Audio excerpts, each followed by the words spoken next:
welcome to this episode of the Disrupt Education Podcast. Alli Privet, how are you? What's going on in your world today? It looks like we kind of got the same kind of pattern going on here. This is nice for you Flannel. YouTubers. Yes, for the YouTubers. I guess we are kind of matching in our own way. Yeah, it's winter time, so bundled up. I cannot tell you how excited I am personally for this episode. I want to hype it up as much as possible, as early as possible, so that the listeners feel that energy, because I will say this episode is kind of going to be near and dear to my heart. Because I went on this whole journey with social media this past year. If you listen to the podcast at all, follow the journey. I took a big social media break this summer, which started as a month, and it really hasn't stopped. And so it was actually not long after I decided to kind of really trim back on just being online and being more in person, that Peter started talking about our guest to me. And I was like, we have to get him on the podcast. So that's where I'm at right now, Peter. Hyped. So this guest actually came into the classroom and worked with every single one of my students. So kudos to you, Josh Czuba, who is here with us in the we're not really in a studio, but he's here. We'll call it a studio. Why not? Josh, you have done some amazing work. Let's start with who you are and what you studied in college, and then we'll dive into why we're so geeked about this episode. Yeah, sounds good. Well, thank you guys for having me. My name is Josh. I did just graduate from college this last Friday with my degree in psychology. We got it. We did it. Congrats. Thank you so much. It was really an interesting ride, and I think that'll definitely come up in today's conversation in the realm of education. But really what I was doing outside of that, I was a student by day and I was a creator by night or by morning. What I've been doing for the last several months is talking about social media and our digital habits and my own experience with that, and really trying to help people develop solid mental health habits and ideas around the digital age, which has presented some really interesting and sudden challenges for my age group in particular. And what I found is, just by sharing my authentic experience, I resonated with a lot of people. A lot of people are really struggling with these things. And, I know you guys have a really interesting perspective as educators. You've seen this up close and personal, and you can feel it in your own lives as well. Like you point out, Alli, to the point where you need to start implementing your own practices to step away. So I have lots of ideas around that. I've had the opportunity to explore it digitally. I even made it part of my capstone project as an honor student at the school. And so I've really devoted a lot of time to this thing, and I'm excited to share it with you guys today. How did you, I want to back the train up a little bit, because, you're on your Gen Z, right? And you grew up in a digital world. And, now you're talking about how you went to college and you studied psychology, which I feel like that coalescence right there has to be super interesting, like learning psychology in the last 4 years versus what, like, my friends were taking psychology classes, or Peter's friends were taking psychology classes in college. But for you, when did you notice that the internet and social media was having an effect on your own life? Yeah, it's one of those interesting things where myself and a lot of my peers have known about it for years and years. It's just almost part of the culture. It's part of the zeitgeist. Oh, we're scrolling all the time. We can't help it. And it's just like a very casual thing. I think the first time where I decided to address it as a real problem and say something about it, and then maybe try and implement some changes, that was very recent. That was only like March of this year. And that was after seeing it really impact my personal life, my relationships. I was, to your point, well ingrained in this culture and this machine by that point. I mean, this is years. I got my first smartphone when I was 14, which is significantly older than a lot of the kids I talked to with Peter at Stagg High School, right? These kids were 10 or 11 when they got their phones. That was one of the first questions I asked them. I was 14, but, either way, these are formative years. I was very much entrenched in what I would call something like an addictive cycle by the time that I started talking about this. And then I was really actually surprised to see how much resonance it got when I first put it out there. But this is, I would say, shockingly recent, to answer your question. It was, I think what's interesting is I felt like, because we started connecting right after you came to this kind of epiphany, if you will. Sure. And you knew it right away. Like it was your thing. Talk a little bit about, I mean, I don't want to give too much away, but the post, right? There was a post. There was a post. Yeah. That's why it played such a pivotal role in the talk that I gave. I had in March of this year what I would call the first creative epiphany of my life, which sounds super fancy. Really, all it was is I was reading some Carl Jung on the train, right? The psychologist. And I had this idea come to me about the state of our technological culture. I that was probably the moment, Alli, where I realized like this is something that needs to be talked about. And so for the first time in my life, I had a message that I needed to share. I had always wanted to share something. I'd wanted to be creating content. That was a natural desire before I had anything really meaningful to say. But then I had something to share. I ran home. I threw my backpack down. I like had a meeting that I skipped, and I just ranted into my phone for 3 minutes, which is, not always the best content, but it was so raw and so authentic and so off the top of my head, that I think that was part of the reason it performed well, because what I found is more than anything I'd ever put out there, this thing really got some traction. It was the first thing I had made that got tens of thousands of views. It really, more importantly, opened up a conversation around this. And suddenly people were talking about it. And that led me to make a follow-up video that did even better in terms of views. Although I think that even how I just articulated that, we should probably unpack that. I'm not sure how much views and sort of metrics like that really mean success. But anyway, from my perspective at the time, it was like, whoa, this is really something. And that was, I would say, the catalyst for following it over the next, this whole year, really. I love that the epiphany came from reading a book, right? Yeah. You weren't, that's right. That's good. You weren't plugged in to the machine, so to speak. So Peter and I talk a lot about on the podcast, with students, how do we address, student concerns, or, getting students to engage with school, because they are, from sun up to sundown beyond, they have this screen that can entertain them much more than they think real life interactions. Yeah. And so what, you have a very unique, role as a creator who's trying to get people off of the internet, right? So what have you found, is, as it's kind of grown from that initial start, has been successful in maybe conversations that you've had with people, that has kind of developed this humanizing the internet? That's your kind of catchphrase. Yeah, it is. And that's really the root of it right there. The first idea I had that really resonated with people was not deleting the apps, not deleting TikTok, not taking this abstinence-based approach, but learning how to flow with the technology in a way that was human and that did support us psychologically and maybe give us something of a meaningful relationship with social media. And I realized that when I really looked at the problem and realized that there were a lot of groups already and a lot of adults who are saying, delete social media, you got to get off the phone. And I think that there's definitely some wisdom to that, because we're looking at a really scary development. This is a lot of development very, very fast, I would argue, to the point that we're not prepared for it psychologically. But the reality is, as far as I'm aware, this isn't going away. The technology is not going away. Social media is ingrained into our current culture, and that simply is where all the attention is. And so for me, I was thinking in that very first video, what does it actually look like to have a human internet? And that brought me to the idea of creation and curation. And that was really what I shared in this first video. The first thing I said was, your attention has been stolen from you. And I sort of went into this base truth around, how tech companies are designed to monetize your attention span and reduce your conscious experience to advertising dollars. And I was obviously very passionate and enraged about it, honestly. But then I tried to get to solutions very quickly, because I understand that my generation is fairly disillusioned at this point, and we see a lot of content about climate change and negativity. And so there's a certain air of hopelessness, I think is very easy for people to turn off, in my age, because we're just drowning in it. And so let's see, can we get a solution in front of people to just start turning the optimistic cogs, possibly?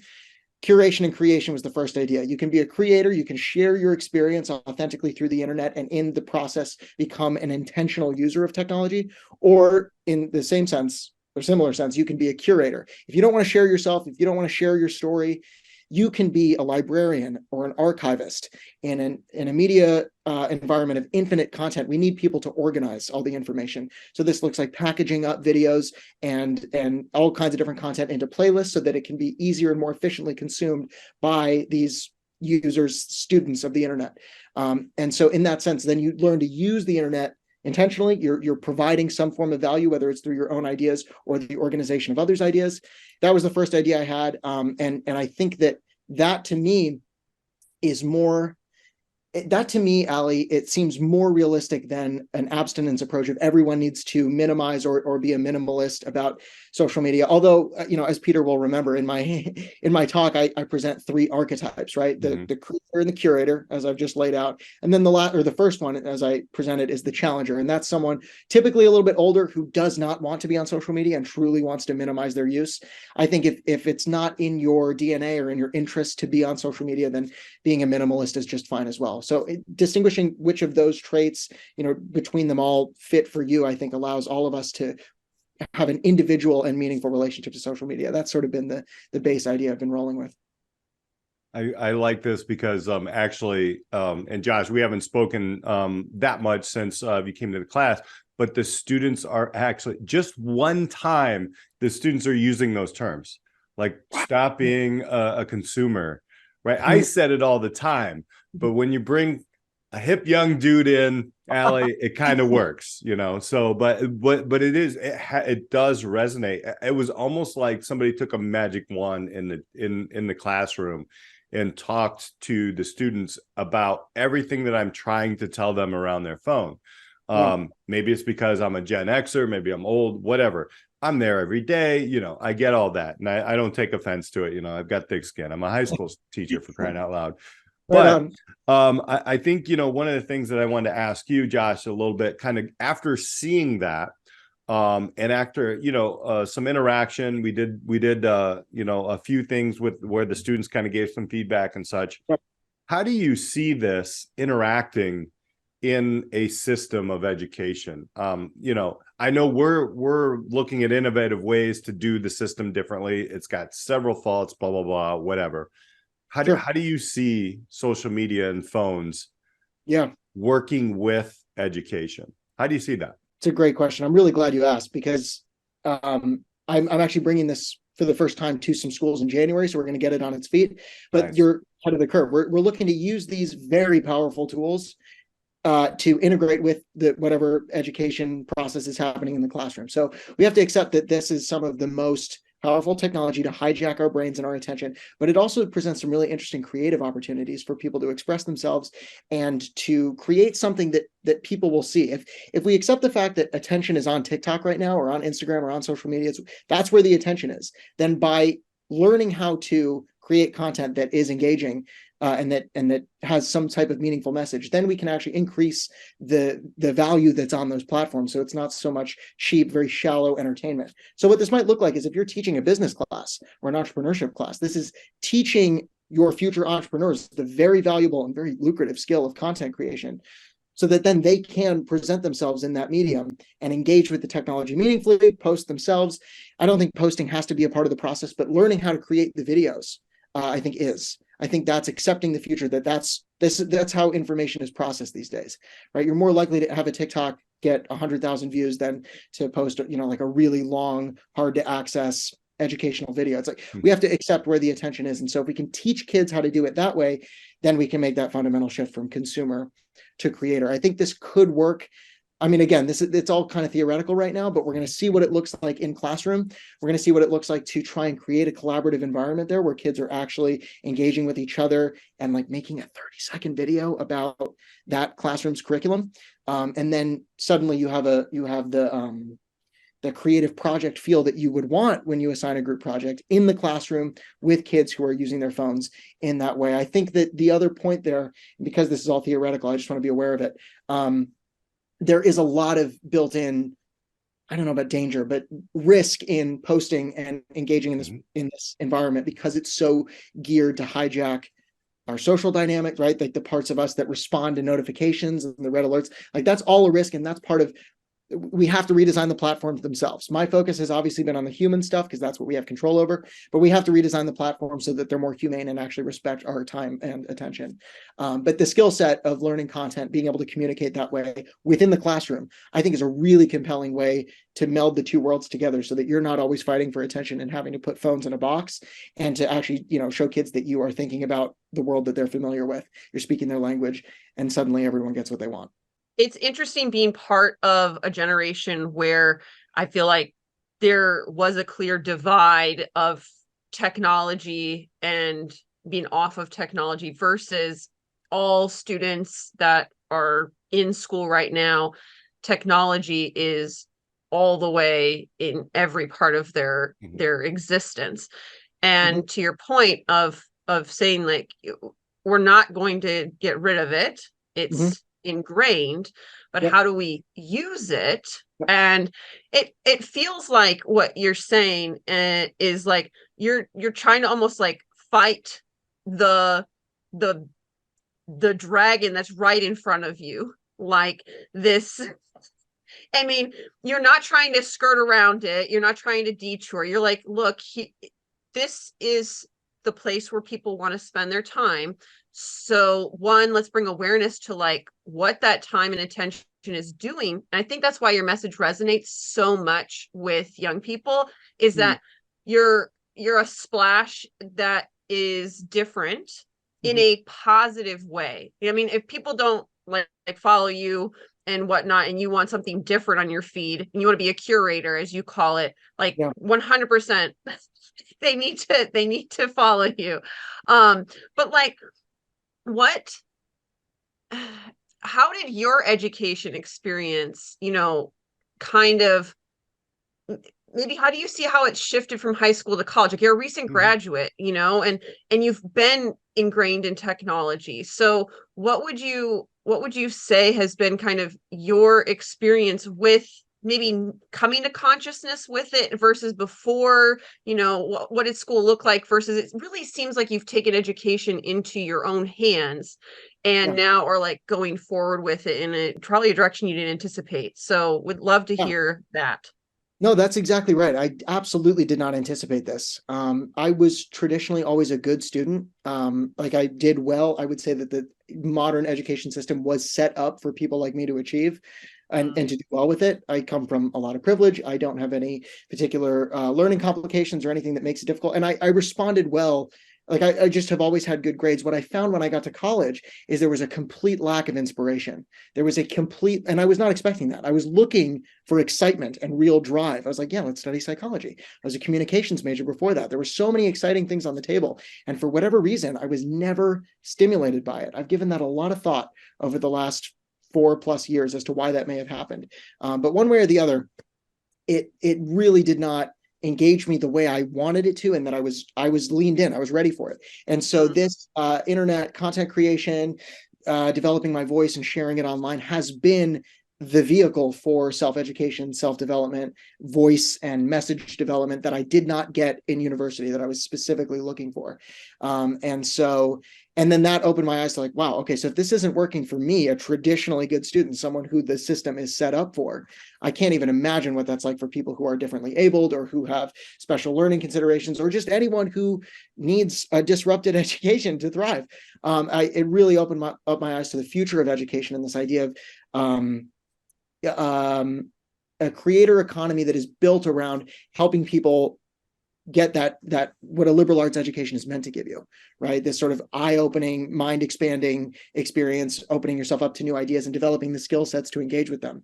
That's what I see happening with the internet. And I think one of the reasons that, again, I'm not as well versed with this stuff as you guys are, but what I see as a student is there's a lot of, you get into the higher education environment right now, and it really speaks to the reality of the world. It doesn't speak to the reality of the internet and all of this stuff. And it's like those two things are very separate right now in a way where they really shouldn't be. I'm sure not all courses are like that. I'm sure you find professors and thinkers who are very much tapped in to that world. But for me, what I found in my final years of school, as I was suffering through statistical methods and things that really did not speak to me at all on an inspirational level, but were necessary for me to get my degree to, tick off the box. What I found is that the internet gave me that mind-opening experience and the liberal arts education I was actually looking for. So that's where I sort of had to do them both. I think the more optimal future is an integration of those things. Not necessarily the future of education is all online. Everyone drop out of college and follow your favorite influencer. I think it's probably, like all good things, a combination of both schools of thought. I love this conversation, by the way. I love it because we're all in the sandbox here. We're all like, these are theories. And that, honestly, what I love about, what you're doing, Josh, this is real learning, right? This is actually like just being vulnerable enough to say, yeah, this could work. Let's go try it. And I think this is what Alli and I love about, the concept of you actually working with schools and such, because this is where no one's going to remember like the third math test, right? People are going to remember, hey, let's try this in math. And this is going to be something crazy. And, science or whatever we're looking at. I wanted to ask a quick question here, and this is a little, well, I guess it's not really off topic, but are kids in college doing the same thing as they were in high school? Are they scrolling in classrooms? Are they like, what was your experience? I should say, not everywhere, but like, did you see kids in class, like, being distracted? Yeah, speaking just from personal experience, I'm sure there's a lot of data around this stuff that I don't have access to, but I did see a lot of that. I would say that the learning environment was very comparable to my experience in high school, where it was, at least for me and for a lot of my peers, kind of this like disillusioned, disaffected air of, I'm just trying to get through this class so that I can get the degree, so that I can get the job. And obviously with that lack of inspiration, and the survival mindset around school, where all that matters is getting the grades so I can get to the next milestone, scrolling and distraction was all over the place. Now, granted, there were people who didn't fall into that. I think at UIC, there's a certain culture of, there's a hardworking energy about it. The people who go to UIC are typically commuters who work a lot. And so that's a bit of an anomaly in that I saw a lot of people who were very hard workers and who were leaned into lectures in a way that it was new to me. I mean, I had my first in-person lectures at UIC, like well after COVID, so that had a big role to play. And that's something else. But I saw a lot of people who were leaned in, who I would say seemed like the traditional model of a good student, right? They were asking good questions and they were really engaged. Found that to be very inspiring. But by and large, across all 4 years of school, some of which included online learning, which you guys probably talk about a lot, there was a lot of checking out for myself as well. You know what I'm saying? Like, I'll be straight up. Like, when I was in class, I spent a lot of time thinking about what I was doing with my content. I spent a lot of time thinking about what I was going to read and explore outside of classes, because what I found in class to be irrelevant, and I was, good enough to just get the grade. So I was doing that as well. And that's what led to these ideas that, the current way education is done doesn't speak to that level of inspiration. It doesn't speak to the reality of the internet. It doesn't speak to what people are able to do, and how they might be able to learn independently. If you had this epiphany, halfway through your freshman year, would you have done education different? Like, would you have tried to connect everything that you're learning to it? I don't know. It's a tough question to answer. It is a tough question. I immediately, when you ask that, Peter, I'm thinking like, would I have thought to drop out and do something else? Or go deeper, or go deeper. Yeah. I think probably, like, to answer it realistically, I would have stayed in school and I would have tried to integrate it with my learning, like I did for the last stretch of senior year. And that's just personally how I'm wired. I think that, that's the whole idea, right? There's a lot of different ways to do this, and everyone's going to have their own individual path. That's probably what I would have done. Even though I'm hearing that, classes, maybe weren't the most inspiring places for you in terms of, getting your attention. Yeah. What is your, how do you feel about like in-person learning versus online learning? And in terms of, like your generation, like going through it right now, is there still a place for in-person, not over a screen connection? Personally, and it's just for me here, absolutely essential, not even close. In-person learning is a far superior human experience. And I just, what does it actually look like? I was 100% more engaged in every in-person class that I was in. I looked forward to going, like it felt like something to do. Anytime I had an online class, it just felt like a little calendar event to get through. It didn't really feel real, right? I think we've experienced a lot of that, all of us. I also would say that a lot of that utilitarian approach to schooling, and that I just need to get this so I can get to the next milestone. For me, a lot of that came from COVID and online learning, because it was literally, that was the setup, right? You attend a certain number of classes for the attendance portion of the grade, and you submit your assignments via Canvas or Blackboard, and it's a little video game that isn't fun and that you get a little thing for. That was how, and I got dopamine from that, right? It was rewarding to get a good grade. That's part of me being just a good student, in that, like, that was a meaningful thing for me, but it wasn't inspiring at all. I would say that it probably cast a shadow over all of the in-person learning I did post-COVID. Is I still kind of had that feeling about it. I did not escape it. It wasn't this eye-opening experience as soon as in-person came back. But I would say that in-person is crucial. Any type of online learning experience that I've been a part of and that I'd like to offer for my audience in the future is going to be, as much as possible, recreating the experience of in-person learning. And then it's still not a replacement. I think you still need the in-person element. That's why I think your retreats are so cool, right? Like, that's, I would imagine, part of the energy you have there is you need to bring people into a physical space. There is a biological and neurochemical, magical, unmeasurable quality about that absolutely cannot be ignored, especially in the digital age where we're confined to this environment so much of the time. Who do you think is the most needed? What, maybe it's a target market question from a business guy, right? Yeah. Who do you think is the most important to get your message across to? And follow that up with, like, what are maybe 2 or 3 basic things that you try to get across in a presentation in front of those people? 100%. Well, I think right off the bat, I think about the kids. I think about people under 18. I think about people who were subjected to this experience without choice, who were just put into the system and given cell phones and left to fend for themselves, and maybe themselves aren't even asking the right questions around that. So that comes to mind right away. What I found, though, is that with my content, I've reached people of all ages, because there's plenty of Gen Xers and millennials and everyone in between who are tired of scrolling and who have fallen into addictive habits. People who got through high school and college without cell phones or smartphones and then got sucked into the thing all the same as the 14-year-olds. And so they're in this as well. I found that part of the message reaches a lot of people. But I think in terms of urgency, immediately I think of people who are younger, right? That's more of like a red alert emergency thing, where it's like we need to get through to them first. But I think that this message is also applicable to businesses. I could see a very similar keynote being brought to high schools as well as different startups or things like that. Although I think the value prop changes, in that for kids, it's more about developing a different approach lifelong, whereas for businesses there can be a little bit more of a business or ROI perspective, in that creating content is actually very good for business. And if you can learn that skill set, not only will you redesign your relationship, but you could also create assets for, that's a whole different conversation. But I think that's exciting as well.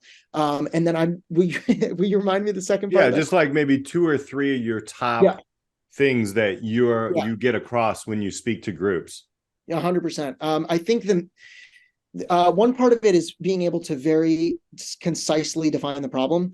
You have groups like the Center for Humane Tech, a lot of really powerful advocacy groups who have been trailblazers in this issue. I think they spend a lot of time diagnosing the problem very, very clearly, and there's not a lot of solutions in there. So anyway, just being able to define the problem in terms that the group understands. So translating it to a high school class versus a middle school class versus a college class, and identifying the pain points that are relevant to each one of those groups. Very similar, but probably with slight tweaks. That's probably point number one, the idea that, you were put into technology information economy that you were not prepared for. It was designed specifically to exploit you. This is extractive technology turned to convert you and your conscious experience into advertising dollars. This is not built for your success, and it's designed like this. So fundamentally, all of the negative feelings you have and the resistance you feel is not your fault. And I think that idea has really resonated with people, because they're drowning in self-improvement content that's like, you need to be more disciplined, you need to carry the boats. And it's like, okay, that's great, and discipline is awesome, and I totally believe in it. I love it. But you weren't built for this. It was built exactly to extract you. So that's idea number one. Idea number two would get into the solutions of how we do this. So you obviously have to reduce a little bit, but you have to, always go back to replacement. So I find that the idea of addition is so much more powerful than subtraction. So with some of the people I've worked with in this, I've been able to reduce people's screen time without ever actually focusing on it. We just add in more things to do instead, and get real good dopamine and meaningful engagement and creative fulfillment through basic practices that we build in with basic habit building and, coaching type strategies. And that is very effective. So it's this addition-based, excitement-based, fun-based approach to adding in new things that completely eliminates the guilt and the shame and the self-criticism that ultimately just pushes people back into self-soothing, right? If you're operating from a place of I'm not good enough all the time, and you need to change your life, you're constantly thinking about that, you're just going to keep falling back on the same things that, turn your brain off. And then lastly, I think, and I need to talk about this more, but community is huge. A lot of what I've talked about so far has been fairly individualistic. What can you do for your life to fix your life, to pursue something better? I think the next step for me and for all of us is to look at the fact that this is a collective issue and understand that community is probably one of the most powerful antidotes we have to the addictive isolation that we've been trapped in. And so I think that means doing what we're doing right now, opening up the conversation, putting together both digital and in-person spaces like what Alli's doing, to have people come together as humans and experience some of the community that we've been completely deprived of in the digital age. We can talk about the complete dissolution of third spaces, right? And this idea that people are never together anymore besides when it's work or at home. So some of those ideas I think need to come through, and that's I think probably part of my next evolution as a creator. Alli, you're queen dopamine, I'll tell you, because you actually have people in a community jumping out of planes. I'm just gonna leave that there. Wow, that's really cool. Oh my goodness. Yes, skydiving is the ultimate dopamine hit. Oh my God, I can't even imagine.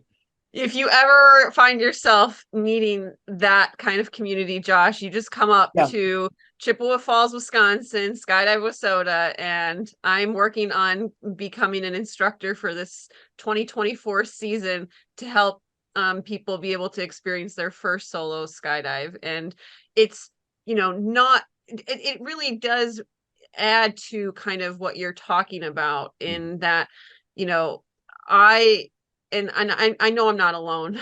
And then Peter and I talk about this all the time with seeking out authentic experiences and places where you can be disconnected and it doesn't feel like you're losing anything. So to your point about this addition instead of subtraction, I knew I was on to something so much bigger than I ever imagined with skydiving and the whole journey I've been on with it, when I would go entire weekends without thinking about my phone.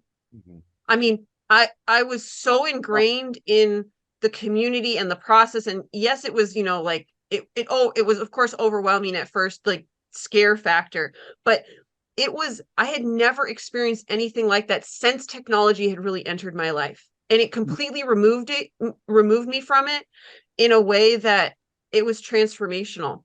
And I think you're trying to bring awareness in the most beautiful way that, like, look, you don't even know, like, this is a problem that you may not even be aware of, but it answers so many questions that you've been having about your life. Like, and that's why we have just been so excited to talk to you, because your message needs to get out there. It is disrupting not only education, but technology and how we can use it. And it's such a key tipping point that you're on in order to kind of reimagine what our integration and technology use can look like. And so thank you for, having that epiphany, sharing it, and continuing on that journey, because that's not easy. And I'm sure you've felt resistance on your journey, and not everyone is going to be pro this message, especially the people potentially you're challenging, which can be big businesses. It is big business, and to get people's attention. But I think good attention and wanted attention is so much better than just getting attention for attention's sake. And that is truly the message that you bring. And so, but I'm curious, Peter, like, usually ask me kind of, my final thoughts before we get some information from you, Josh, and everything. But Peter, what are kind of some of your, final thoughts and takeaways from this episode? Well, I'm going to plug in a couple of things, not just the conversation that we're having here, but I was privileged enough to work with Josh in a class.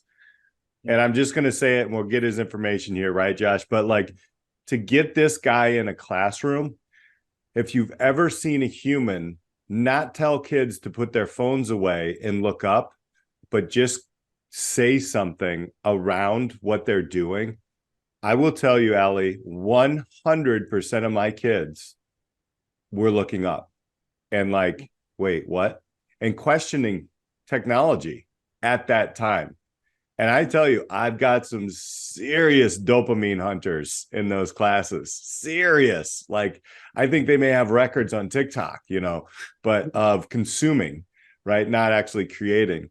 But, you know, I think what I like that too, Josh, the way that you're like, let's add on. This is here to stay. I remember years ago when I was at Oak Park River Forest High School, this was like when Facebook came out. This was when Snapchat just started. Yes, I'm aging myself a little bit, but I remember we had a conversation in a teaching, you know, group meeting where a couple of teachers were like, why are we not teaching this in class instead of just shoving it off to the side? And I think I really love the fact that, you know, helping young people understand that you were like shoved into this and you had no idea. And it's true. It really is true. Even parents like me, like my kids are like, yeah, we want a phone, we want a phone, we want a phone, right? And we held off as much as we could.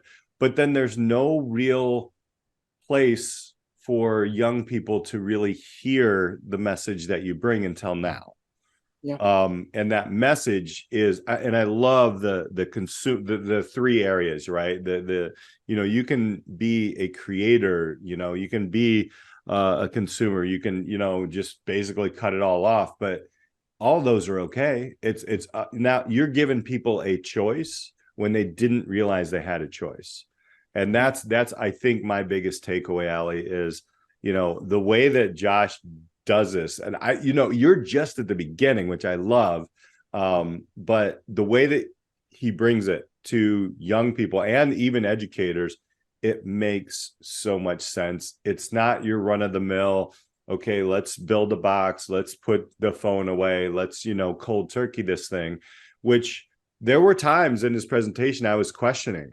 I was like, I don't know, man. Like, really? Like, do I have to make a bunch of TikToks and do this? Which now, by the way, I'm on TikTok and I don't consume it though. Yeah. Right? Like I realize, and here's the last thing I'll say is I'm going through, and I do follow Josh on Instagram. I don't really consume much TikTok. I actually create on TikTok, but I don't consume much. But on Instagram, I do. That's where I do most of my consumption. When I see your face, Josh, I know it's time to get off. I know awesome. It's time to create something else to feel better. I don't even, I mean, I'll listen to the messages, but I'm like, there he is. Okay. Right. So yeah, but amazing. Yeah. Amazing stuff. That means so much to me, Peter. I appreciate you sharing that. And those are some of my favorite comments to get as well, as people they will say something like that, you know, time to get off. I think I'm really glad that those points specifically have resonated with you, because I would say you guys are also innovators as educators and thinkers who are interested in integrating this with the classroom, accepting that it's part of the environment now. And so we got to figure out what to do with it, especially given, you know, it's not going to stop, right? We've got VR goggles coming, we've got Meta. And so, you know, I think that the Center for Humane Tech has a really interesting visual on their website, which is this lever that could potentially change things, right? And with different solutions comprising that lever, where the most the most effective ones are obviously on the outside and the less effective ones are on the inside. The most effective solution long term to turn the tide on this thing is a paradigm shift, a fundamental paradigm shift in the culture around how humans think about technology. So yes, we're going to need regulation, and yes, we're going to need to rebuild the platforms and change our individual habits, all of the more granular stuff. That's absolutely a part of the process. But what's happening in the most macro view of this thing, as technology continues to develop in ways we honestly don't even understand, that paradigm shift, changing how we think about it, how we engage with it, what it means to us, like you've seen with yourself, that's going to be the most leverage we have. So that's what fires me up personally. Love that. So, all right, I'm going to just go ahead and say, if you are in education, get this guy in. Have him speak to you, have him speak to your teachers, your administrators, your community, and most importantly, your students. How do people reach you, Josh? Yeah, so best place is going to be on social media, honestly. It's Josh Czuba, just my name, JoshCZ as in zebra, UB as in boy, A, on TikTok and Twitter. And then it's Josh.Czuba, spelled the same way, on Instagram. On all of my social profiles is a link tree that will take you to everywhere else I might want you to go, or you can just email me, joshczuba@gmail.com. I would love to be in touch.